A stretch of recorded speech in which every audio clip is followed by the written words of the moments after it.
2 minutes pour comprendre aujourd'hui l'anémie. Alors je suis avec le docteur Jamel Benomar, vous êtes responsable du prélèvement à l'établissement français du sang en Île-de-France. L'anémie, qu'est-ce que c'est? C'est un manque de globules rouges. C'est un manque de globules rouges ou une baisse du taux d'hémoglobine. Il y a deux types d'anémie que l'on peut avoir.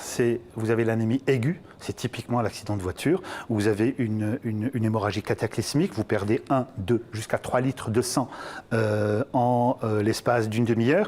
Eh bien, c'est ce qu'on appelle l'anémie aiguë, elle qui est très très mal supportée. La seule possibilité, c'est qu'il faut remplir, et remplir idéalement avec du sang, voilà. Idéalement par la transfusion. Voilà. Et vous avez aussi des anémies chroniques.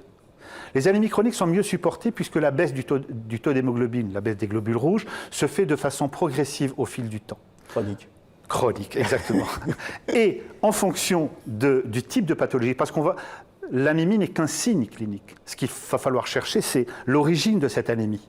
Elle peut être tout à fait banale, comme cela peut se trouver par exemple à Paris, où il y a un manque de fer. Parce que l'hémoglobine est faite par le fer. Eh bien, si on ne mange pas suffisamment de fer, eh bien, nous pouvons avoir des problèmes d'anémie. Mais vous avez aussi des anémies qui s'intègrent dans d'autres pathologies. Anémie, on fait une analyse du sang, on regarde ce qui se passe. Absolument. Et alors, on va tordre le cou à une idée reçue chez certains. C'est pas parce qu'on donne son sang qu'on est anémique derrière. Ça n'a rien à voir, hein, on est d'accord. Nous n'allons pas rendre malade un donneur, puisqu'il est contrôlé. C'est votre fonds de commerce, ces donneurs, vous n'allez pas les tuer quand même. À chaque don que fait un donneur, il y a une numération qui est faite à la recherche du taux de globules blancs, de plaquettes ou de globules rouges. Quelle que soit l'anomalie, le donneur est averti par un courrier, on l'appelle si c'est urgent, et pour refaire un contrôle, et éventuellement le proposer à son médecin traitant pour proposer une thérapeutique. Voilà, pensez à donner votre sang, c'est très très important, puis en même temps, ça vous fait une petite analyse sanguine gratuite comme ça.